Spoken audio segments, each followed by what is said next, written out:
Hello everyone, my name is PJ and welcome back to my Let's Play of Final Fantasy III on the Famicom, Part 12.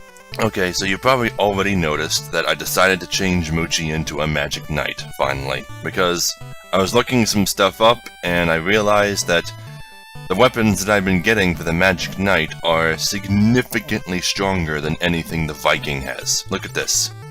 270 attack. And he can equip the entire Genji set. It was actually kind of foolish for me to put off switching to a Magic Knight for so long. Yeah, but compare that to Melfi, who was my strongest character before. It's crazy. I mean, I just switched Muchi to a Magic Knight, so it's gonna be a while before his accuracy gets back up. But it's already at 99%. Not sure how that works. But whatever. Hopefully being job level 1 won't affect him too harshly. I also took care of some stuff preemptively. I gave Doug some black magic spells, and I gave Jay Bowie some white magic spells. That's going to come into play later on in the game, toward the end. Additionally, I also gave Melfi all of the summon spells that I've obtained so far, because today we're going to be getting the last two, and then I'm going to show you all of them. No point in doing a playthrough of this game if I don't show you the summons in their first incarnations. We're back on the floating island, and today we're going to be going right over here.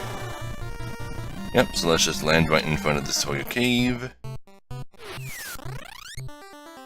Yep. Save my game one last time, and head on in.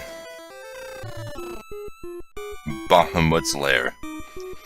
Yeah, I know, we should have been saving Bahamut for last, but I wanted to get the floating island out of the way.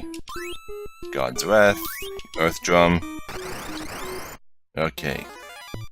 Let's take Magic Knight out for a spin. Oh, I see Melfi still one-shots things. Here we go. Holy crap! God damn. You know, if Melfi's black belt job level wasn't over 50, I'd consider switching her to Magic Knight as well. But I'd probably only do so if I had 2 more Kikuichi Monji. I've always loved that name. Kikuichi Monji. Which has a lot of different names in the series. It's usually known as Kikuichi Monji. This is the only game I think I know of with the name Chrysanth Blade in it. Usually it's also called the Seven Branch Sword. Which I don't know how accurate that is. Amazing. Now it's like the two of them are rivals for power. But eventually the two of them are going to be the same job class anyway, so it doesn't matter. I mean, one of them will probably have better weapons than the other, but meh. No changes to the poll since last time I mentioned it. Still a two-way tie between Sonic the Hedgehog and Resident Evil. Yeah, but another important note that I did not mention was I grinded everybody to level 40, and 2 characters have over 3,000 HP now. 3,000 is the minimum that you will want for the final boss. Anything less, and your chances of survival are significantly reduced. Golem Staff? Meh. Great Boros. Okay, oh, lots of treasure in this place. Melfi keeps getting crits. And that's the only way she seems to be able to do over 1,000. But Muchi just does over 1,000 all the time without critting. Wonder how much she would do with a crit. Bacchus Wine, Lamia Scale, Turtle Shell, Chocobo Rage. I remember in the list of bugs and glitches, one of these attack items doesn't work. I think it's the Lilith Kiss? Or the Lamia Scale, I forget what. Queen Lamia. Oh, not this. Oh, come on. Oh, come on. Oh, come on. Really? Not this shit again. Luckily, Muchi is immune. Thanks to the Genji armor. But I thought I had some diamond stuff on the rest of them, like diamond bracers? Or did I remove them? Oh well, whatever. As long as Muchi is immune, I can carry this whole fight. And there are ribbons in this game. And I do believe this is the first game where ribbons are as overpowered as they tend to be. But here's the thing, they are only in the final dungeon, and you cannot return from that place. So, it is impossible to save the game with ribbons in your inventory. They're pretty much just for the last stretch of the game. Which is sad. You can't even teleport out. Doesn't work. Like, they actually thought to prevent that this time. Unlike with the Chaos Shrine of the Past or Castle Pandemonium. Elixir, Phoenix Down, and Black Musk. Slowtetsuken. Well, it's Bahamut's voice. Are you strong enough to defeat me? You know, I wasn't going to walk outside until I'd healed my party, you asshole.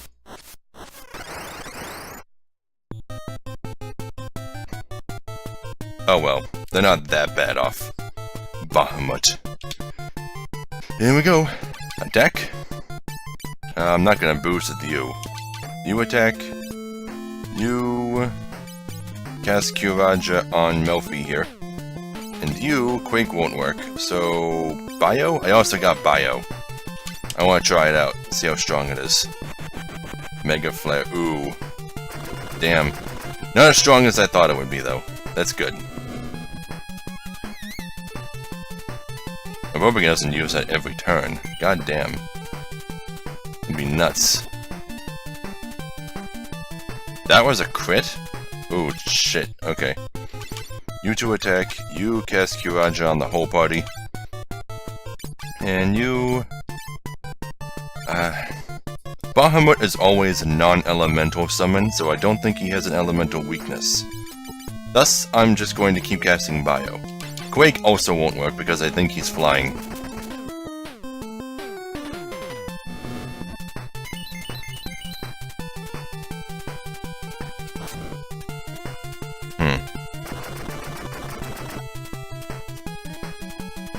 Okay. Melvi's crits do a good job. Bio seems to be pretty strong. Okay, you attack, you attack. You cast Kyuraja on the whole body again. I wish I brought some Bacchus's wines with me. But I'm not too worried. I won't be worried until I run out of slots for Kyuraja.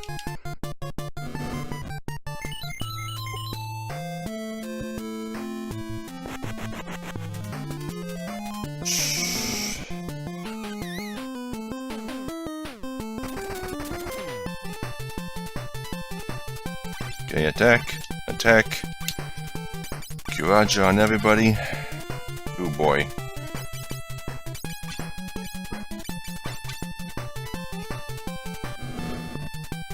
I'm hoping I can overpower him before I get too low on resources and... Uh-oh. That's not good. Oh!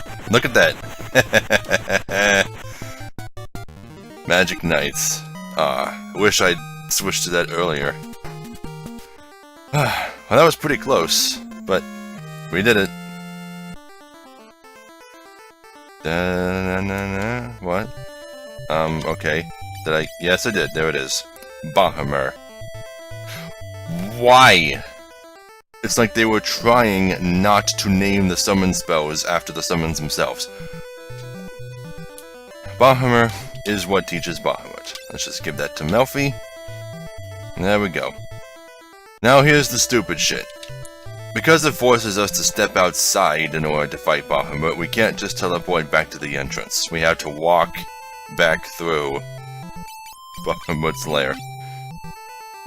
Let me just heal up and we'll go do that. You know, if I had the chance to heal my party to full before the fight started, I could have given haste to either Muchi or Melfi. Probably Muchi. I want I was curious to how much damage he could really do. But yeah, back through the lair we go. All that leaves is one summon. Oh, not this shit again! God, I hate confusion so much. It's a good thing the overall attack power of confused characters dropped significantly. Sometimes. I mean, he just did 11 times hit to himself, but when he attacked Doug, there was only 1 hit. Okay, let's get out of this place. Let me check your equipment. No diamond. Okay, yeah, I removed the diamond bracers for the protect gloves. I don't know why, but for some reason I honestly thought I'd never run into confusion-inducing creatures again. Oh well. I could be remembering wrong. I'm trying my best to remember. But I think, so far, the only TPK I've gotten is from Garuda. Of which I got several, but still. Garuda, I think, is the only boss, the only time ever in this whole playthrough that I have gotten the game over. So I think I'm doing pretty well. You know, I just realized J. Bowie has over 20 casts of Blizzaga alone. I could probably have him cast spells like every round, and it wouldn't matter. One of them self-destructed and killed Melfi, so that's still really bad. Still, I wonder if explosion damage is percentage-based at all. Because that did over 2,000 damage. God damn it. Everyone was gonna level from that fight. Now Melfi is behind. All this time, J. Bowie was a little bit behind, and now Melfi is the one that's behind. That's annoying. Okay, we're out. Now I can rest up, sell my junk. Like, I've just been immediately selling attack items, because I don't use them. I don't need them. Because all the attack items the game gives you are too weak for this point in the game. Except for the Bacchus wine. Those are always useful. And I'll store these.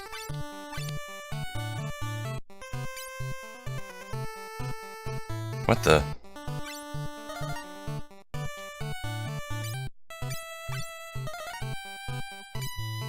Are you kidding? The little pointer glove changes color depending on who you're walking around as. I never knew that was a thing.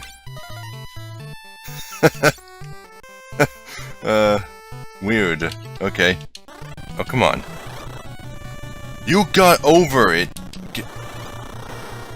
Okay, so you couldn't get over the bottom to... whatever. Anyway, we are officially done on the floating continent. Unless for some reason I ever need to come back for regular potions. Okay, back to Saronia. This is where I moved the Nautilus to. We're going to need the Nautilus one last time. Yep, because right around here-ish are those underground catacombs that the people in Saronia told us about a while ago. At least I thought it was right there. Is it further up? Yeah, here it is. Let's just save before we go in there. Saronia Catacombs. I don't remember this being much of a dungeon. No! Are those dividing enemies? Oh, it's a good thing I saved. You attack, you guard. You start spamming Eroga. And you cast Quake. I swear to God, these things better not have the ability to divide. They don't seem weak to dark. All dividing enemies are weak to dark. Muji seems to be dealing normal damage. Good. Okay. But just in case. Because that thing, I don't know if it is a dividing enemy or if it's just a recolor of one. But I am making a save state. Just in case.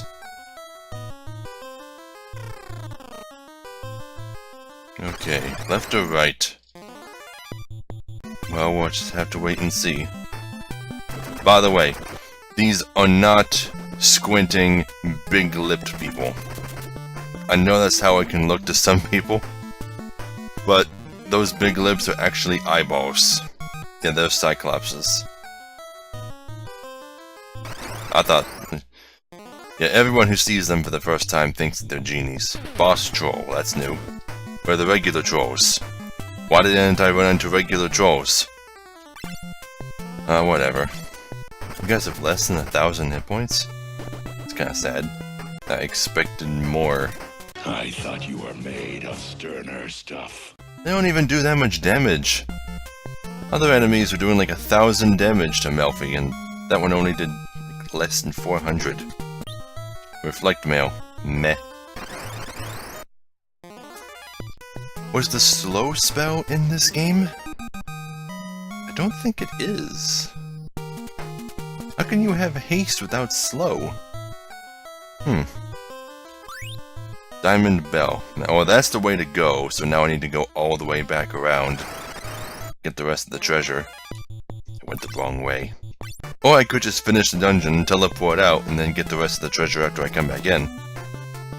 That's what I would probably do. Saves time. Or does it? I'd have to walk a fair distance to get back here. I'll just grab it now.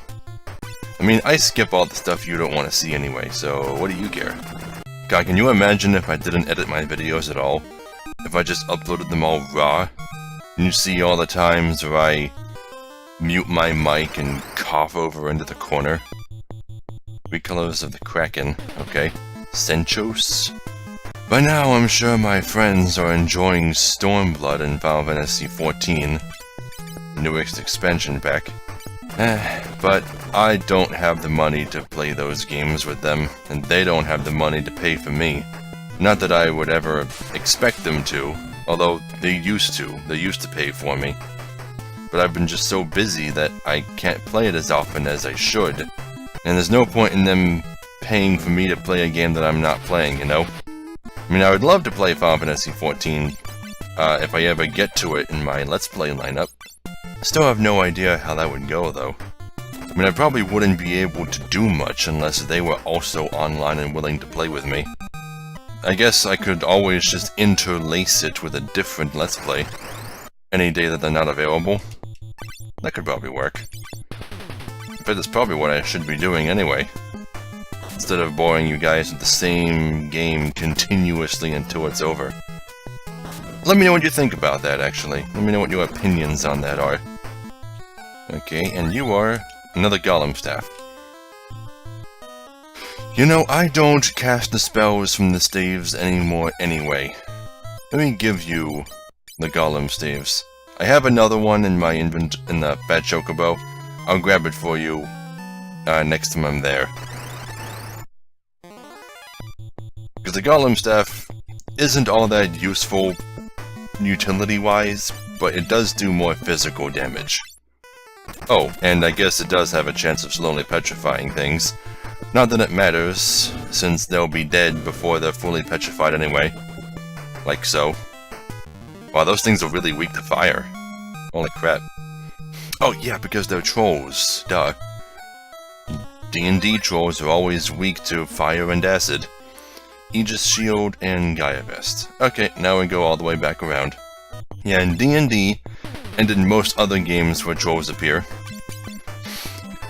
trolls regenerate over time, even after being, like, knocked unconscious, knocked to 0 HP, but not quite dead yet.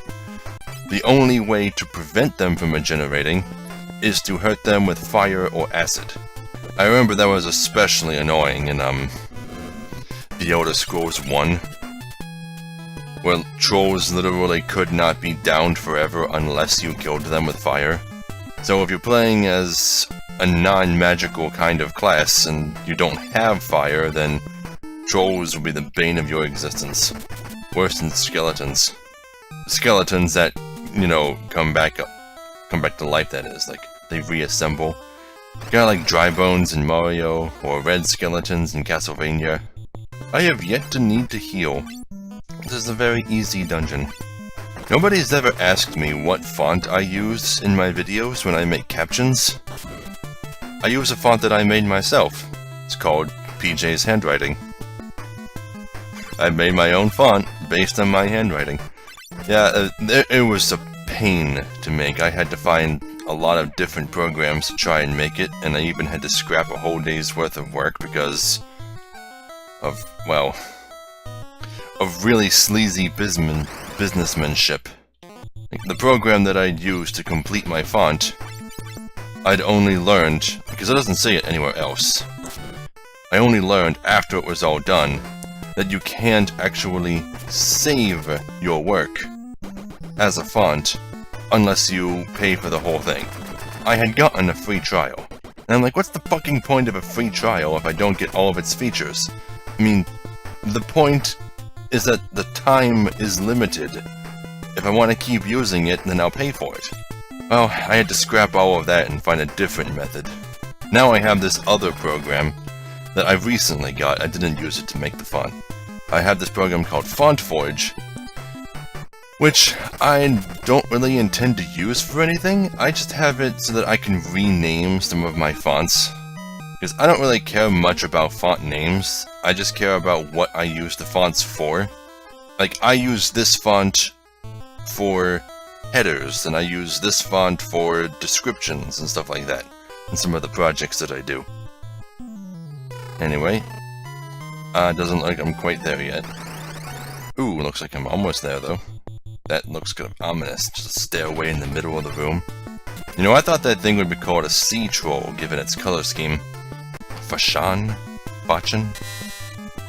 Oh shit. Is that what Breaker does? Instant petrification? Damn. Does the Zuna work on that? I guess I might as well try it. Actually, fuck that.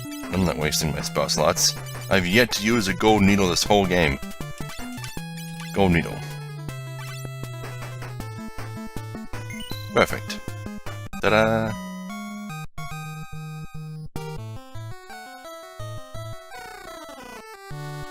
Yep, remember this place?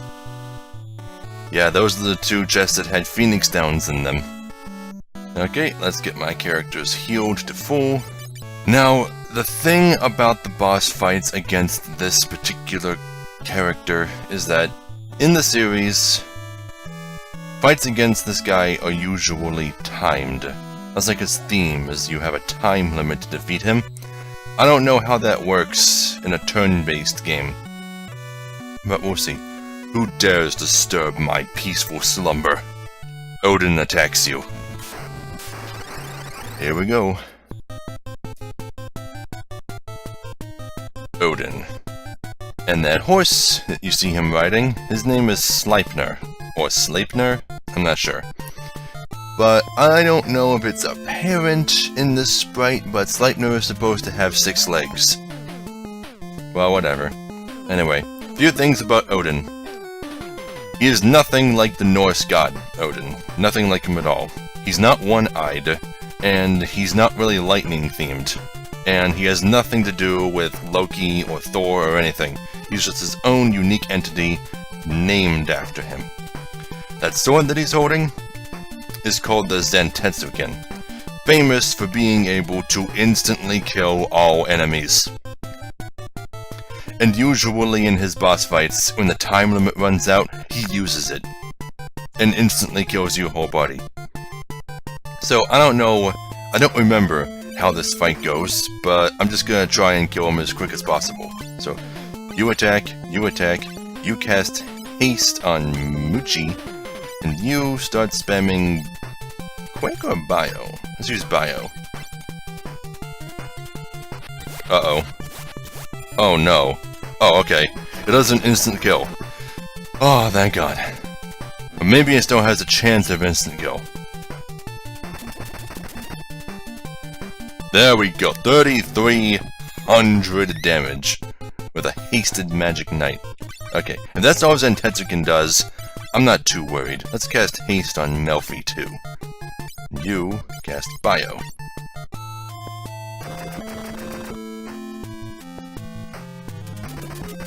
Is that all you can do with a crit? Oh, he's dead.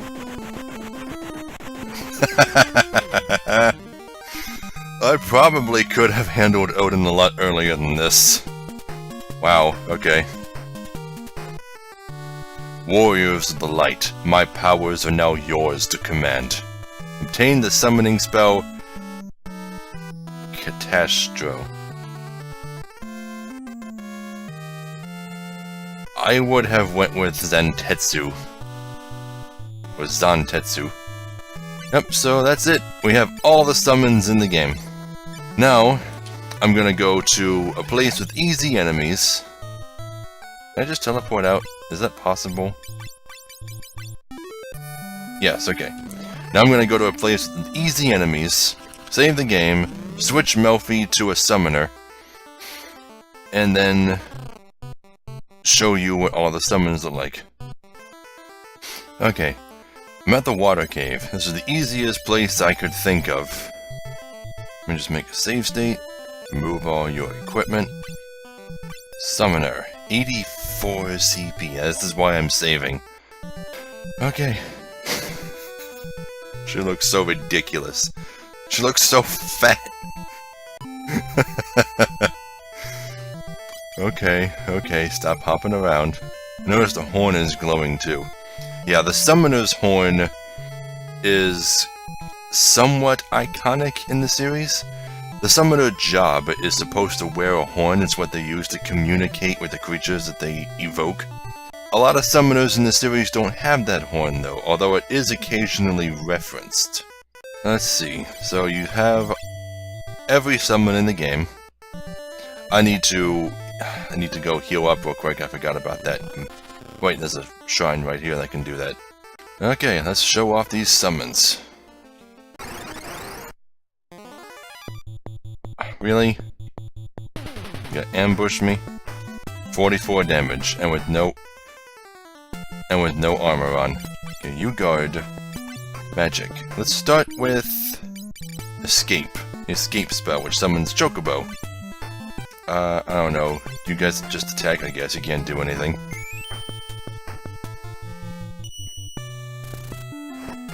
Chocobo! Now you'll notice that the Chocobo there was pink. The color of the summon depends on which of its moves you ended up using. Kick is the regular one. Well, not really, but if you want to attack with Chocobo, then that's the one you want. Otherwise, it'll help you escape from combat. Now let's see. I don't remember what all 3 abilities for every summon are. I really just want to show you what they look like. Next is Shiva. Shiva's first appearance. Shiva is the typical ice summon in the series. Rarely ever replaced.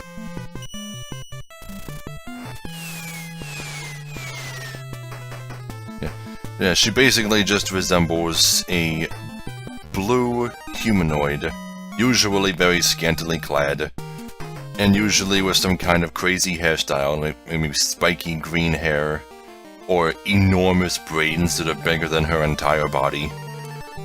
But yeah, Shiva is probably the most popular summon in the series, maybe next to Bahamut, but you can see why she's so recurring. Anyway, let's get into another fight. Diamond Dust is her signature move. We got the correct attack out of her that time. Right, next is Ramu. Or Rama, or however the hell it's supposed to be pronounced. Ramur. Yep, there he is. Heavenly Fury, or Heavenly Wrath, or Judgment Bolt. Yeah, but basically Ramu resembles an elderly man with a huge curly beard and a staff, which he uses to evoke lightning storms. He's another recurring one, although he is sometimes replaced. Like in Final Fantasy VIII, he was replaced by something called Quetzalcoatl, and in 10 he was replaced by a unicorn named Ixion. Yeah, Ramu is probably the least popular of the 3 main elemental summons. He gets replaced the most often. But one that hardly ever gets replaced, similar to Shiva, is this one, Ifrit. Named after the Ifriti, of course, which are like genies of some kind, but this thing is nothing like a genie. Hell's Inferno, or Hellfire, or just Inferno, its name changes too.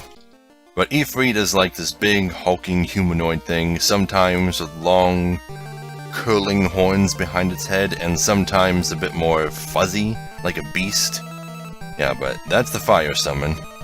I can't remember many games where he was replaced. Oh, I think in Final Fantasy XIII he was replaced by something called Brynhildr, which is like a Valkyrie of some kind. So you guard. Let's see. Next is Hyper, which I believe is Titan. Yep, Titan. Titan is just an enormous, super muscular dude. Upheaval, huh? Yeah, basically his thing is he picks up huge chunks of earth and throws them at his enemies, or just lobs them on top of them. Titan is sometimes replaced as well, although he's typically the Earth summon. In Final Fantasy VIII he was replaced by 2 Minotaurs known as the Brothers. Right? I just realized I can't access Bahamut. Can the summoner not call Bahamut? Oh. I guess I'll have to save that for when I get the Blast Magic class. Because there's still 2 more jobs to get. I thought this... Why can't the summoner summon all of them? Whatever. There's still 2 more I can show you. Right, next is Catastra, which is Odin.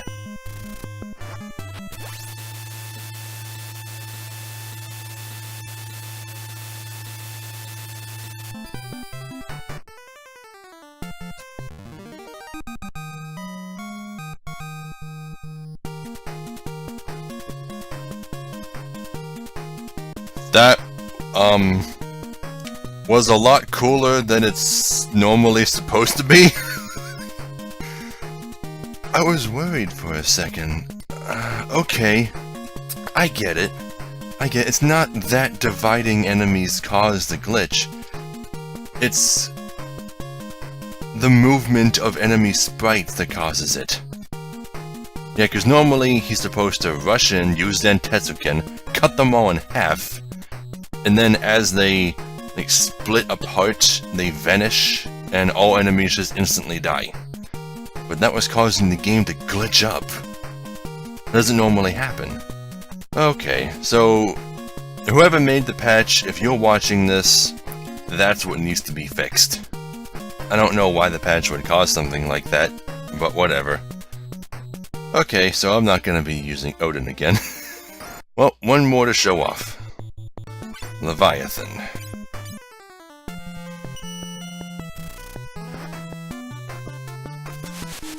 Tidal Wave. Yep, Leviathan is also a very, pretty much every summon in this game. All of the summons are the iconic versions of themselves, you know? Like, Leviathan is the iconic water summon, even though it's sometimes replaced.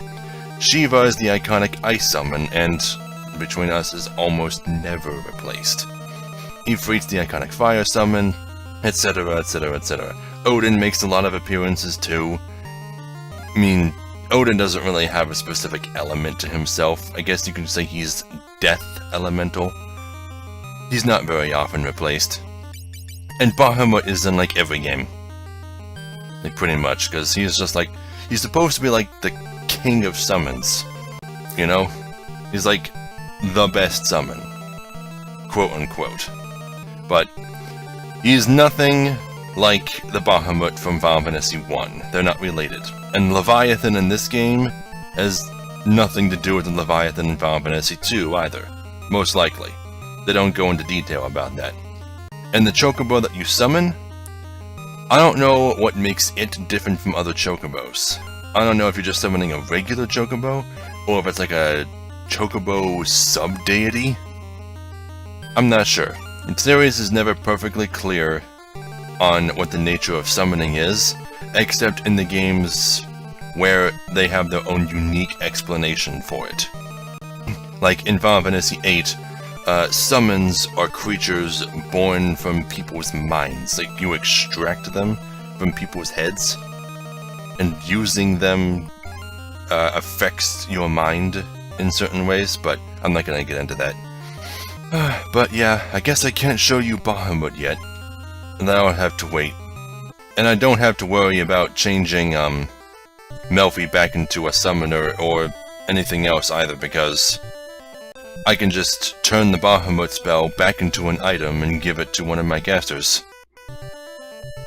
So don't have to worry about that. In fact, let me go ahead and do that now. Do you have a space available? Yeah, you do. You both do. The item. Bahamut. Then I go back to items. And give that to J. Bowie. There we go. He can't use it right now, but he will, eventually. Now, there's one more thing we gotta do before we end this episode. And that'll be the very last thing we ever had to do before tackling the final dungeons. We need to go see Doga and Dune.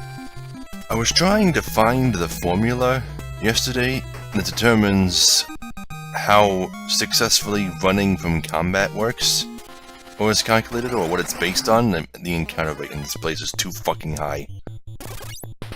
I've been here for like 5 minutes already.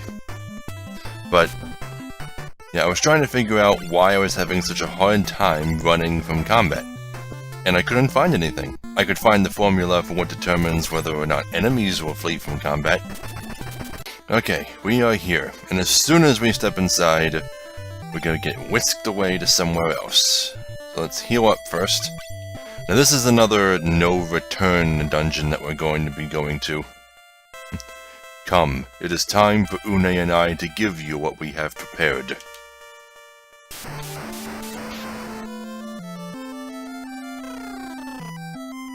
Doga's Grotto. It's Doga's voice. Une and I will be waiting for you at the end of this grotto. One step. Great. Well, anyway. Yeah, once we complete this dungeon, then we're not going to be able to return. So, if you want to get all the treasure in the game, you better get it before you meet with those two. Only Muchi and Doug leveled up. It's so sad that Melfi is behind like this. Doug hit over 3000 HP? Awesome. Only one left now is J. Bowie.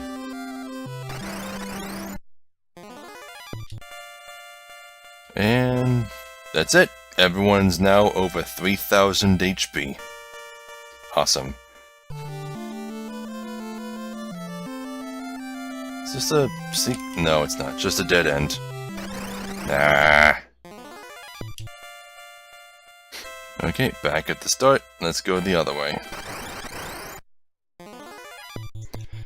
God, are these the only things here? Okay. Let's go up first. I really hate these things. There. Melfi finally leveled up with everyone else. 3300. Another dead end? Really? I expected the dead ends to have some kind of secrets to them, but nothing. Cyclops. Was I supposed to come here before going to fight Odin? Seems odd. I mean, you can go fight Odin as soon as the Nautilus gains the ability to go underwater. So, are the Cyclopses the weaker variety, or the stronger variety? I can't tell. You'd think the creature with the more normal-sounding name would be the first one you run into. Like, oh, here's the King Troll, and the Boss Troll, and the Emperor Troll. Now here's the strongest of them all. Troll. It makes no sense. It really sucks that YouTube got rid of annotations. Because there's a really cool vocal version of this song. Not the battle theme, but the other one I was playing, Doga's mansion theme. Let Me Know the Truth is the name of the song. It's a really cool vocal version of that song that I would love to just say, hey, here's a cool vocal version of the song, click this link to go listen to it, you know? But I can't do that. And if I just say there'll be a link to it in the description below, most people aren't going to look for that link. And even if I do say that, the chances of me remembering to actually put it in the description, at least right away, are pretty low. Okay, which way? This way? Let's go this way first. Dead end. Is there no treasure here?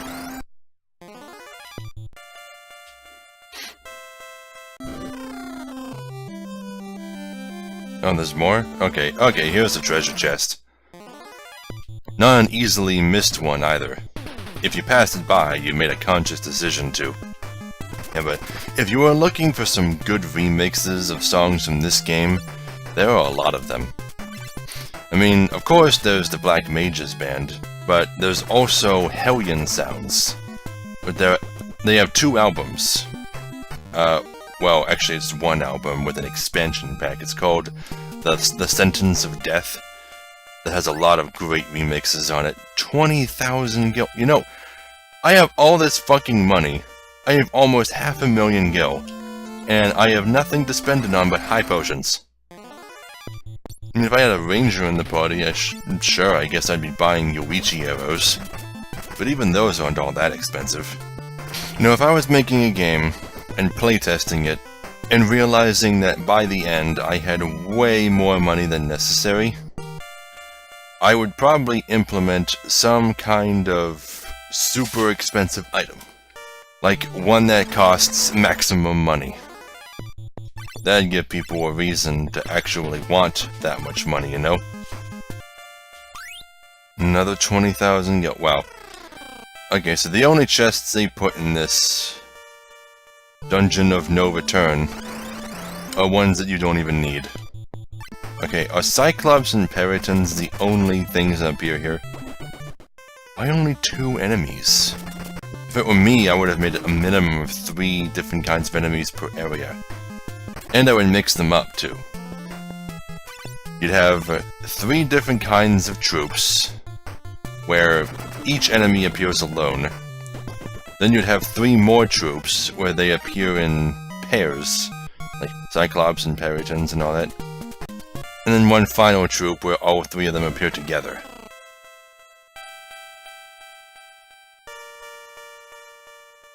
Okay, that's a lot of skulls. Spooky. Okay, I'm getting really fucking sick of seeing these things now. I almost missed the Peritons. Or however they're pronounced.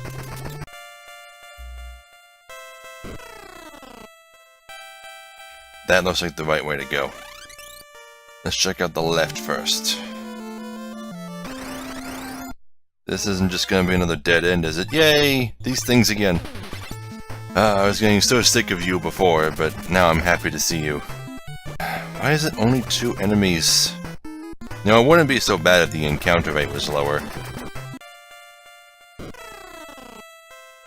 Here we go.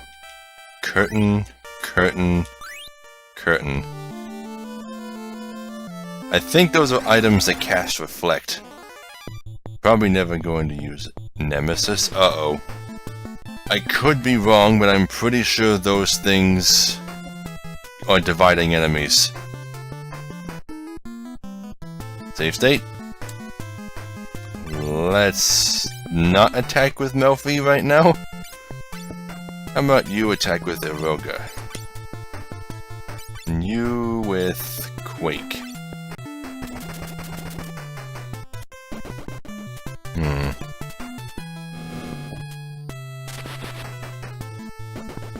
Okay, so far so good.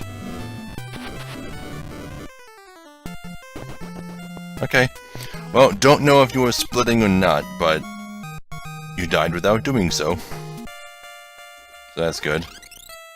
Alright. At least I finally ran into a 3rd enemy type. Although I wonder if they only appear in the rooms with the skulls. Oh, there is... I don't know if you can really call it a bug, But Reflect doesn't work exactly the way it does in all of the other games as it does in this game, because I don't remember if Reflect was in Final Fantasy II. I think it might have been, but basically what Reflect does is it's a status effect that bounces spells cast back at the caster. So like, if you have Reflect on and an enemy would cast a fire spell at you, it would bounce back and either hit the enemy that cast the fire spell, or one of the other enemies. And if you're... one of the problems with Reflect, though, is that if you try to cast Cure on somebody with Reflect, then it will bounce off of them and cure an enemy. But it doesn't do that in this game. In this game, Reflect does not bounce off healing spells, only offensive spells, and also not ones that you cast. Basically, it just doesn't reflect your spells, it only reflects enemy spells. That's how it's programmed. But yeah, they changed that in all the sequels. So Reflect is actually most useful in this game. I get that they probably gave me all those curtains because it wants me to use them in the upcoming boss, but I can handle it without them. Okay. Another curtain. See? It gave you 4 curtains, 1 for each character. It wants everybody to cast Reflect at the beginning of this fight, which I believe is coming up. Ooh, new enemies! Kinda late! Where were you before? Humbaba and Ogre. Okay, so we got regular ogres now, this late in the game. And Humbaba, which is a semi-recurring enemy in the series. It was most prevalent in Final Fantasy VI. Yeah, I don't remember the original mythology behind it, though. Oh, here we are. This has to be it. Okay. Heal everybody up. And there they are. Good, you have come. We must now make the key to Eureka whole once more. You must now fight Une and I, and you must defeat us. Yes, you will have to fight us. What? We can't do that! Listen to me very closely. In ancient times, there were weapons too powerful for mankind to use. Those weapons were sealed in Eureka, but now their time has come. The Eureka key needs the energy from Une and myself to be complete. No! Durga, Une, no matter what you say, we won't fight you. We can't. It must be done. Have it your way. If you do not defeat us, you will die. Durga attacks you.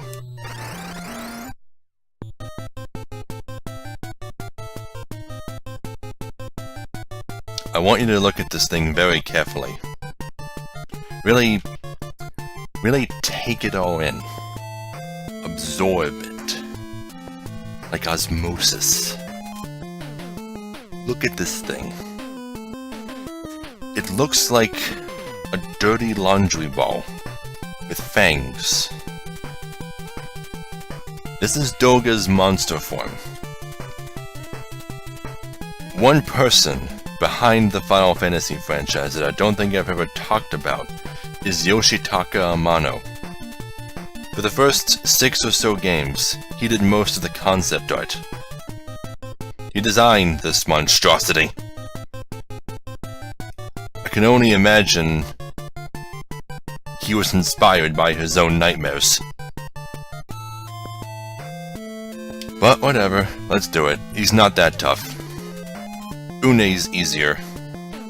In fact, Une's a joke, and you'll see why.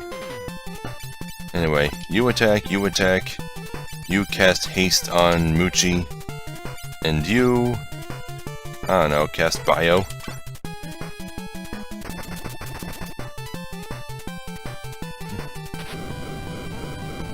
Ooh, you got Quake, that's pretty tough. Doga here also has the ability to petrify, but I got gold needles, so I'm not worried. Attack, attack. You, let's see, cast haste on Melfi. You cast Bio again. Seem to do a lot. 900. Miss. Ha. Ace on Melfi. 13. See? He's dead already. Easy. He's not a threat. And Une is even less of a threat, and I'm gonna explain why. Doga! No! It's my turn now. Let's see what you're made of. Une, don't make us do this. Be quiet. There's a time for talk, but this isn't one of them. Now have at you. But don't worry. Even if our bodies are lost, our souls will still remain. Now take this. Une's monster form is a little more realistic. Some kind of humanoid reptilian creature-ish. I think she has a horn. She still has hair though. And the legs aren't quite digitigrade, but they're kind of elongated. I don't know. Anyway, here's the reason why Une is a joke. She only has a few attacks. She has Blizzard, which does about 300 to 400 damage to everybody. Reflect, which she only casts on herself and isn't that big of a deal if you're not casting spells. And Tornado. Tornado is a spell that we don't have yet. It's an 8th level spell. You cast it, and it drops the target down to critical health, like single or 2-digit hit points. But that's not a big deal, because it can't kill you. The only thing she has that can kill you is Blizzard. So as long as you keep your health above 400, you will never die. So, you attack, you cast haste on Muchi, and you can't cast magic for fear of her using reflect right away. I mean, if I could use summons right now, those bypass reflect. So in the meantime, I guess you're on high potion duty. Yeah, so let's have you give a high potion to Doug here.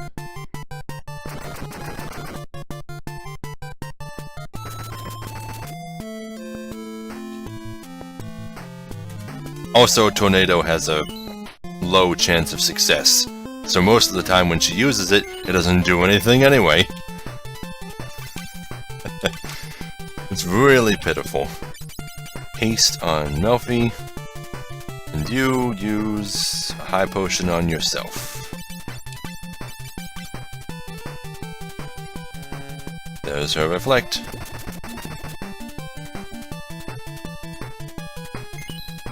Not like it'll matter. Doga and Une had the same HP, so it'll be pretty easy to tell how long the fight will last. Let's see, there's no point in curing anybody. Let's just attack.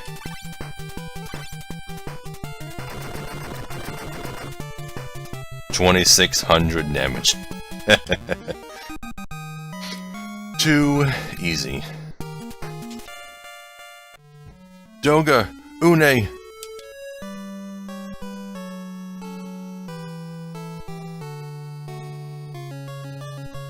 Now, they don't really go into too much detail as to why this was all necessary. Like, why this had to be done in order to complete the Eureka key. I guess they were trying to generate enough magical battle energy. I don't know. Oh. The Eureka key is now complete. Take it. Obtained Eureka key. Doga!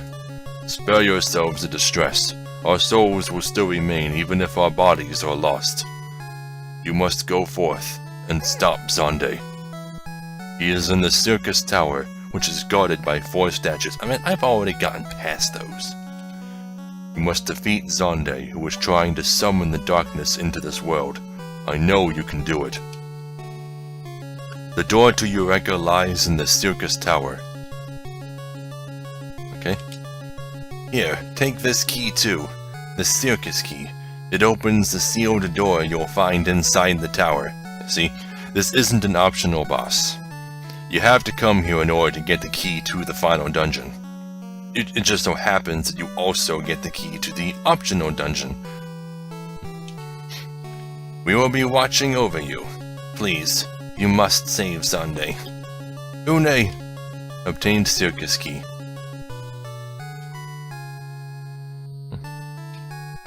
Yep, so...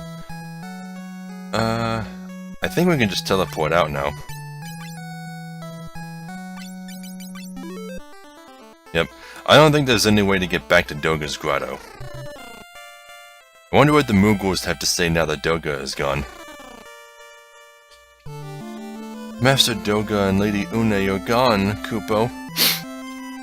You have to promise you'll return light to the world, Kupo, for Master Doga and Lady Une's sake, Kupo. You know, for the longest time I always thought that Kupo was just a sound effect that they make. Because they do make this, like, boop, boop, boop, boop, sound effect, this bubbly sound effect. I don't know how to describe it. But I always thought that that was Kupo. But no, they actually do say the word Kupo out loud. That's become apparent in newer games that they have... Oh. There's a secret... Okay, I didn't know about this. Okay, do you all say the same thing? Yeah, you all say the same exact thing. Okay. Can you please get out of my way? Well, while I'm waiting for this asshat, thank you all so very much for watching. That's all for today's episode. In the next episode, we'll be tackling the final dungeons. Oh my god. I can't believe how quickly this there we go, I'm through. I can't believe how quickly this Let's Play is going. I mean, how long was the first game? 18 parts? The second game was 20 parts? This one's probably only going to be 15 parts. Wow. It's amazing how short this ended up being, considering this is probably the longest of the first 3 games. Weird. It's probably because of all the grinding I do between episodes. Or maybe it's also because of the customization that's available to you. It's easy to get overpowered. Who knows? Who knows the real reason? But either way, thank you all so very much for watching. If you liked this episode, leave a like and a comment. Please, I'm still just starting out and every like and comment mean a lot to me.